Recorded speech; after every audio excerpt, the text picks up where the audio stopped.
Oi, Helenira, boa tarde, seja bem-vinda, tudo bom?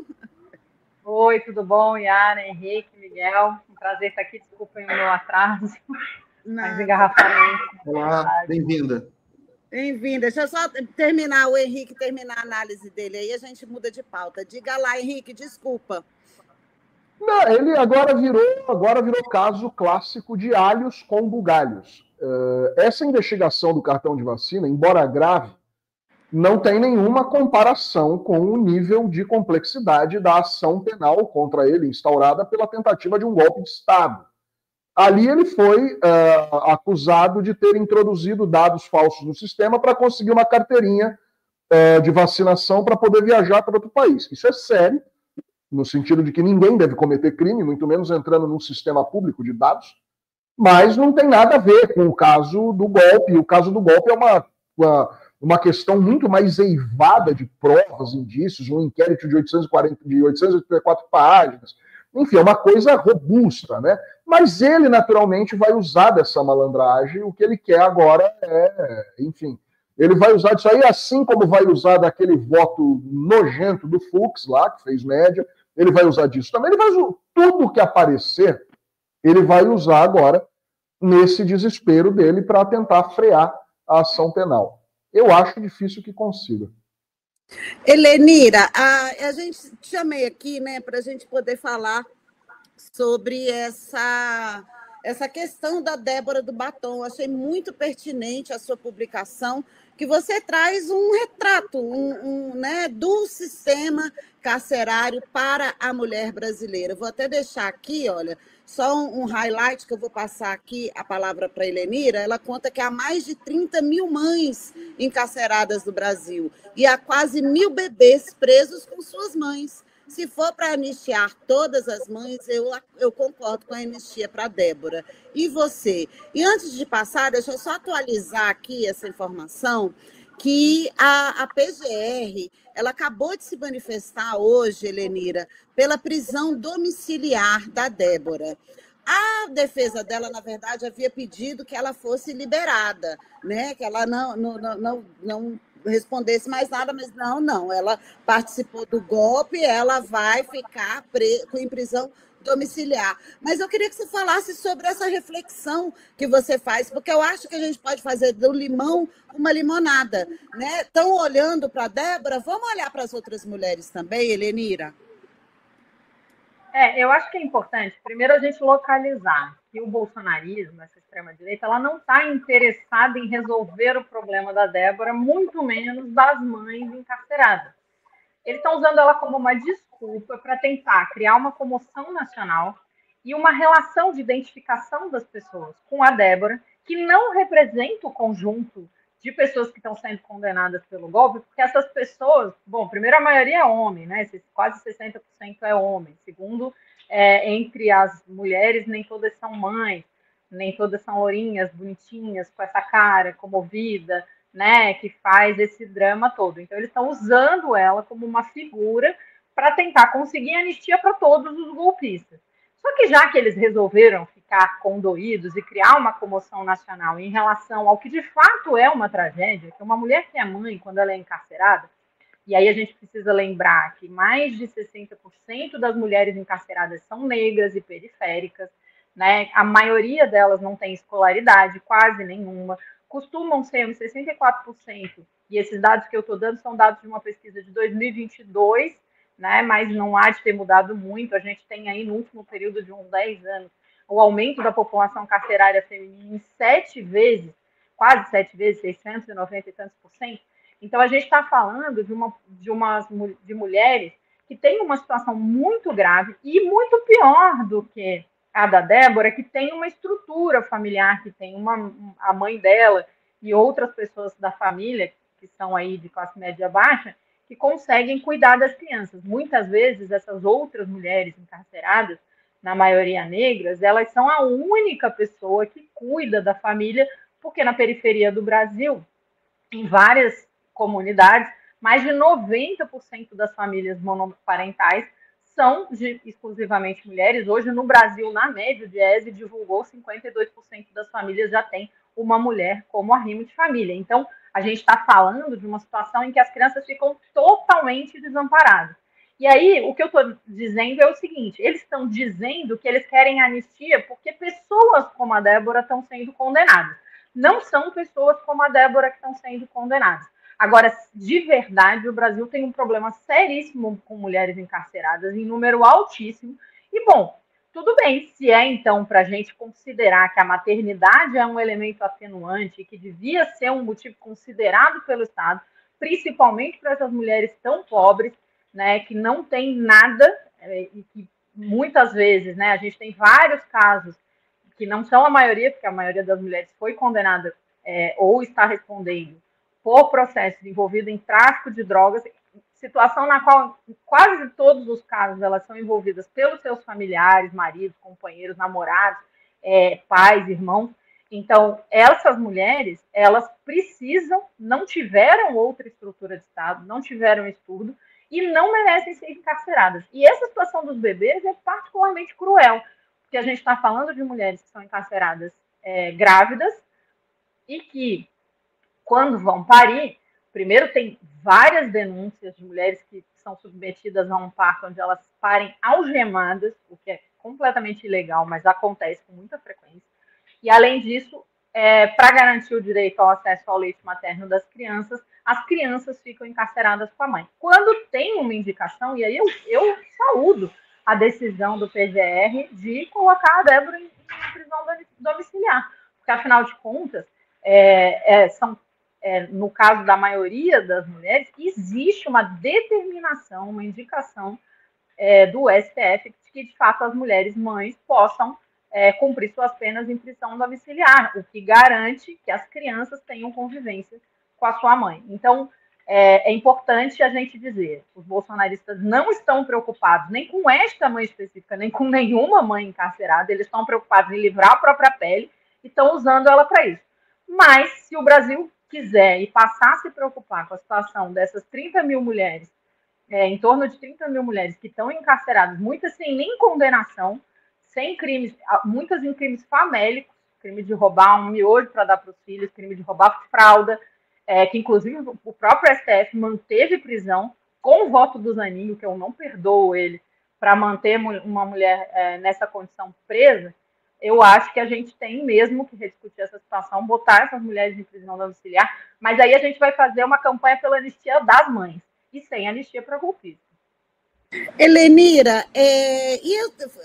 eu me recordei do caso da mulher do Sérgio Cabral, que foi ali condenada, né, no âmbito da Operação Lava Jato, e também foi beneficiada com a prisão domiciliar por ser mãe e ter crianças menores.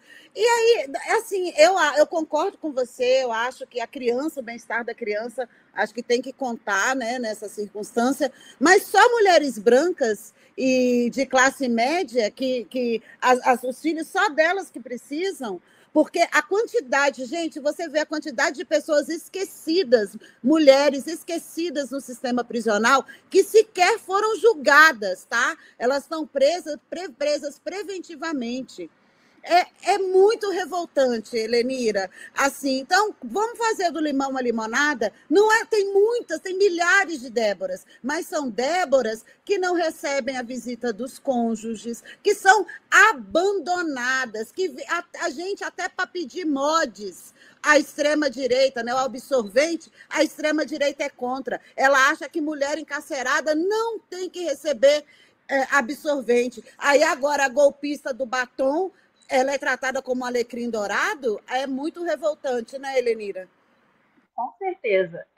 O judiciário brasileiro raramente faz justiça. O judiciário brasileiro, em geral, reproduz todos os preconceitos da estrutura social de opressão. Então, ele reproduz o machismo, o patriarcado, o racismo, a LGBTfobia, e, eventualmente, isso, apesar de o sistema legal, se você lê o que está escrito na lei, o que está escrito fosse aplicado, em geral, era possível fazer bastante justiça. Só que é isso. Essa decisão do STF não diz que mulheres de classe média que tenham boa estrutura familiar, uma casa boa num bairro tal, com condomínio, com porteiro, com isso, com aquilo, com carro, com laná, vão ter que ser beneficiadas de prisão domiciliar. Não é isso que está escrito na decisão. Está escrito que mulheres que têm mães menores, que são mães de menores de idade, deveriam cumprir prisão domiciliar para poder garantir a convivência. Por quê? Inclusive, o Estatuto da Criança e do Adolescente garante que a melhor coisa que você sempre pode fazer por uma criança é garantir a convivência dela com a família original. Existem vários casos em que a gente tem, por exemplo, o caso da mãe Gracinha, né, que é uma mulher negra quilombola que convivia com seus filhos e que teve os filhos tirados e dados para adoção. Isso já faz anos. Tem um filme, um documentário que se chama... Puxa vida, eu vou ter que lembrar, é alguma coisa Justiça Branca, não me lembro mais, mas é um documentário bem interessante que dá conta, por exemplo, de um caso em que a convivência estava ótima, a mulher não cometeu nenhum crime, mas a juíza achou por bem dizer que a vida que ela propiciava às crianças no quilombo não era uma vida digna o suficiente, tirou os filhos dela. Então, não só não garante a convivência para mulheres que têm o direito legal e que esse direito legal não está sendo garantido. Uma segunda coisa, é bom dizer que esses bolsominions todos que estão fazendo essa campanha aí, eles eram as pessoas que, quando a Ágata foi assassinada, quando várias crianças negras na favela são assassinadas, quando a Kathleen foi assassinada pela violência policial, eles bateram palma. E eram crianças de 3, 4 anos, 12, criança com uniforme de escola, tomando tiro porque estava segurando um guarda-chuva ou um carrinho, ou porque estava brincando na rua. No caso da Ágata, tomou um tiro de fuzil dentro de uma van, voltando da escola com o avô. Então, a gente está falando de hipócritas, cínicos, que estão usando uma comoção social. Eles não gostam das mães, eles odeiam as crianças brasileiras, principalmente se elas forem pobres e periféricas. Então, eles fazem campanha para essas crianças pobres e periféricas serem assassinadas, para essas mães serem maltratadas, continuarem vivendo na violência do sistema carcerário, e vem fazer proselitismo com a situação da Débora. E aí é isso que você falou. O judiciário brasileiro, ele garante direitos para pessoas brancas, para pessoas de classe média, para pessoas que estão dando golpe, mas não tem garantido direito para a maioria da população. E aí é isso. Eu quero? Sim, eu quero. Eu acho que é correto que a Débora vá cumprir a sua pena, da qual ela é devida, porque ela está sendo. E aí é importante também dizer que a individualização de conduta, sim, tanto que teve 240 das 497 pessoas que foram condenadas por causa dos atos de 8 de janeiro, elas foram condenadas a 1 ano de cadeia ou menos. Ou seja, nem pega, né? Porque nem vai preso. Daí, se você é condenado a menos de 1 ano de cadeia, você cumpre tudo em regime aberto. Perde o réu primário, perde determinados direitos. Então, a gente está falando de um voto do Alexandre de Moraes sobre a Débora que tem 90 páginas determinando quais as condutas. Ela dormiu no quartel, ela tem várias mensagens dizendo que ela concorda com o golpe, que ela concorda com o rompimento da democracia, que ela queria acabar com... Não é só a pichação é uma coisa. Se ela fosse condenada só pela pichação, ela nem pegaria nenhuma cadeia, né? Então, a gente está falando de uma mulher que cometeu atos gravíssimos, que participou de uma horda de pessoas. Agora, sim, está correto. Existe uma previsão na STF que mulheres mães cumpram suas penas em domicílio na convivência com os filhos. Mas isso precisa ser garantido para a mulher que roubou o miojo, para a mulher que roubou a fralda, para a mulher que pegaram droga na casa dela, porque o namorado, o marido, o irmão deixaram lá. E que também tem outra coisa, né? Essa coisa da voz das mulheres, o quanto ela vale. A gente precisa lembrar que o piloto do helicóptero, que estava com 450 quilos de pasta base de cocaína, o piloto que era contratado no gabinete do Perrella, ele disse que não sabia o que tinha dentro dos sacos pretos. A gente está falando de 450 quilos de pasta base de cocaína. A gente está falando de alguma coisa que vale milhões de dólares. Ele disse que não sabia o que era e eles acreditaram nele e liberaram. O cara foi inocentado. Agora, eu quero ver o que eles vão dizer se uma mulher diz que tem 2 papelotes de cocaína na casa dela, que ela não sabia que tinha, porque um namorado, um irmão escondeu em algum lugar e ela nunca tinha visto, ela vai presa e ela não tem a voz dela respeitada, né? Como teve o cara que estava com 450 quilos de pasta base de cocaína. A grande maioria dessas mulheres, como você disse, muitas nem condenadas estão em prisão preventiva. Tem mulheres que estão encarceradas por causa de confusão de identificação. Então, a gente está falando de uma série de coisas. É verdade, o Tarcísio disse na live, eu passei 3 horas e meia assistindo a live do Tarcísio com o Bolsonaro. O Tarcísio disse na live, olha que absurdo, teve um policial que bateu numa pessoa do 8 de janeiro. Será que ele acha um absurdo os policiais que estão sob o comando dele, que bateram ontem nos meninos que estavam lutando contra a privatização da CPTM?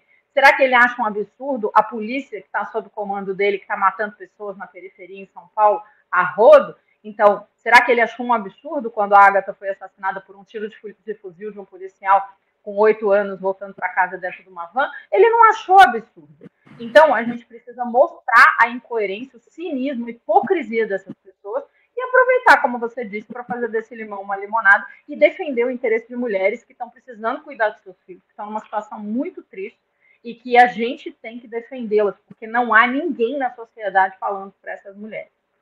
Ô, querida, quero agradecer sua passagem aqui. Nosso próximo convidado já está aqui a posto, sextou. Quero me despedir também, né? Hoje é meu último dia aqui, viu? E siga na luta, Helenira, na luta. Muito bom sua reflexão, viu? Vamos pensar Seguiremos. Desejo bons caminhos para você aí, quando você for, que você tenha muito sucesso e alcance tudo que você está procurando. Muito obrigada pelo convite. Estou sempre à disposição aqui da TV Fórum. Um abraço, um beijão para você, Yara, para toda a comunidade, Miguel e Henrique. Até a próxima. Beijo, querida. Tchau, tchau.